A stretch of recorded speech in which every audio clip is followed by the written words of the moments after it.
ایسا زبردست دعویٰ کیا ہے نا. یہ جو دوسرے مذاہب ہیں نا جو کہتے ہیں کہ نہیں اسلام سب صحیح ہے, مسلمان بھی ٹھیک ہیں, عیسائی بھی ٹھیک ہیں, یہودی بھی ٹھیک ہیں, ہندو بھی ٹھیک ہے, سکھ بھی ٹھیک ہے, جو جس مذہب کو فالو کر رہا ہے کیا کر رہا ہے, بولو صحیح ہے.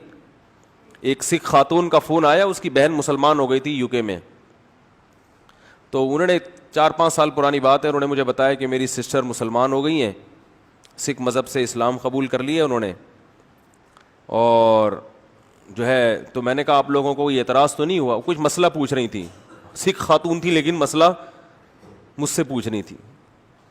کہنے لگی کہ میں بھی اسلام کو کافی چیزوں میں فالو کرتی ہوں اور اسلام بہت اچھا مذہب ہے, اگرچہ میں مسلم نہیں ہوں لیکن مجھے اسلام اچھا لگتا ہے اور مجھے اپنی بہن کے مسلمان ہونے پر کوئی اعتراض, بولو بھائی, نہیں.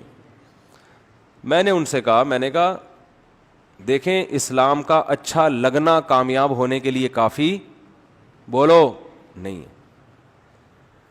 اس بات پہ آخرت میں بخشش نہیں ہوگی کہ آپ کو اسلام. اب ان باتوں سے نا غیر مسلم کہتے ہیں مسلمان بڑے متشدد ہوتے ہیں. ہم ان کے مذہب کی تعریف کر رہے ہیں پھر بھی یہ ہمیں جنت میں لے جانے کے لائق نہیں سمجھتے. ہم تو کہہ رہے ہیں کہ اتنے اچھا مذہب ہے, اتنی اچھی تعلیمات ہیں. او بھائی بات یہ ہے کہ یہ اسلام مولانا کا مولوی کا مذہب نہیں ہے, یہ کس کا دین ہے؟ یہ تو اللہ کا دین ہے. اللہ نے دو ٹوک الفاظ میں بیان کر دیا ہے کہ اسلام کو اچھا سمجھنا کافی نہیں ہے, تمہیں اسلام میں مکمل داخل ہونا پڑے گا. جب اچھا ہے تو مانتے کیوں نہیں ہو, قبول کیوں نہیں کرتے ہو؟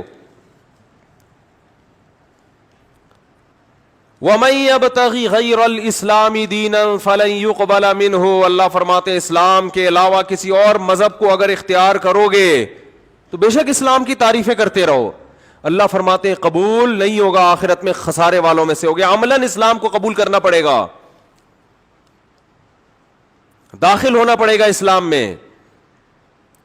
تو اتنا سخت اسلام نے موقف کیوں رکھا ہے؟ اصل میں سوال, میرے بیان میں سوال لمبا ہوتا ہے, جواب بعض دفعہ یہ نوٹ کیا ہوگا تھوڑا ہوتا ہے, اس لیے کہ سوال سمجھانا یہ مشکل کام ہوتا ہے, اور سمجھانا تو اتنا مشکل نہیں, اس کو کھوپڑی میں بٹھا دینا یہ تھوڑا زیادہ مشکل کام ہوتا ہے.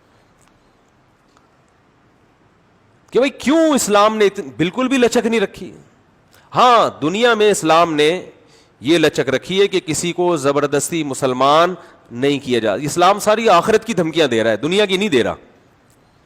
کہ جو اسلام قبول نہیں کرے گا, ایسا نہیں ہے قرآن میں کہ جو اسلام قبول نہیں کرے گا اس کی گردن اڑا دیں گے ہم, ایسا نہیں ہے.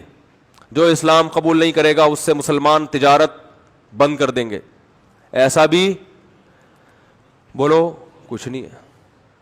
جو اسلام قبول نہیں کرتا اس سے اچھا سلوک کرنے کی تمہیں اجازت نہیں ہے, ایسا بھی قرآن میں کہیں نہیں ہے. نبی صلی اللہ علیہ وسلم نے یہودیوں کو ہدیے بھیجے ہیں, اور جو یہودی رشتہ دار تھے آپ صلی اللہ علیہ وسلم کی زوجہ سے, ان کو آپ نے ان سے صلہ رحمی کا حکم دیا کہ بھئی یہودی ہیں مگر رشتہ دار ہیں, بلڈ ریلیشن ہے. قرآن نے کہا والدین اگر کافر ہوں, پکے مشرک ہوں, تمہیں زبردستی شرک پر مجبور کرتے ہوں, پھر بھی دنیا میں تم نے ان سے اچھا سلوک کرنا ہے. غیر مسلم بھی ہوں, چونکہ والدین ہیں, پیرنٹس ہیں, احسان ہے, سلوک اچھا کرنا ہے ان سے. بات آ رہی ہے سمجھ میں کہ نہیں آ رہی ہے؟ لیکن آخرت کے بارے میں قرآن نے صاف کہہ دیا کہ آخرت میں ان کا کوئی حصہ نہیں ہے. یہاں تک بتا دیا اعمالہم کرماد اشتدت بہ الریح فی یوم عاصف, فرمایا ان کے اچھے اعمال کی مثال راکھ کے اس ڈھیر کی طرح ہے. ہوا کا ایک جھونکا پورے ڈھیر کو سیکنڈوں میں اڑا کے ختم کر دیتا ہے. جب ہم کاغذ یا لکڑی جلاتے ہیں, جلا جلا کے وہ کیا بن جاتی ہے؟ راکھ. بہت ہلکی ہوتی ہے وہ, پھونک مارو اڑ جائے گی. اب کہیں راکھ کا ڈھیر لگا ہوا ہے, دیکھنے میں تو بہت بڑا ہے لیکن پھونک مارنے کی دیر ہے. تو اللہ فرماتے ہیں جو اسلام کو فالو, اس کو مائک کو کیا ہو گیا دوبارہ, جو اسلام کو فالو نہیں کرتے ان کے عمل دیکھنے میں بہت اچھے. تبھی تو لوگ پتہ ہے کیوں کہتے ہیں, لوگ کہتے ہیں اتنے اچھے اعمال تو کر رہے ہیں, اتنے ٹرسٹ بنا دیے انہوں نے, اتنی تھینک یو. ایکچولی اس طرح کی باتیں ہوتی ہیں نا, ہمارے یہاں بات گالی سے شروع ہوگی, درمیان میں پیار سے گالی, آخرت میں پھر غصے میں گالی. جو ماحول چل رہا ہے ادھر تھینک یو سے بات شروع ہو رہی ہے اور تھینک یو پہ ختم. ہمارے ہاں اونٹنی کا دودھ سر پہ کھڑے ہو کے بھی آپ کو خالص نہیں مل رہا. مجھے تو اونٹنی پہ شبہ ہو گیا تھا کہ یہ زیبرا تو نہیں ہے کہیں, اس کو کلر کر کے اونٹنی بنایا. وہ اتنے کرپشن ہے. اسلام کے علاوہ اسلام کسی اور کو ماننے کے لیے تیار نہیں ہے, اور کہہ رہے ان کے اعمال کی مثال ہے راکھ کا ڈھیر.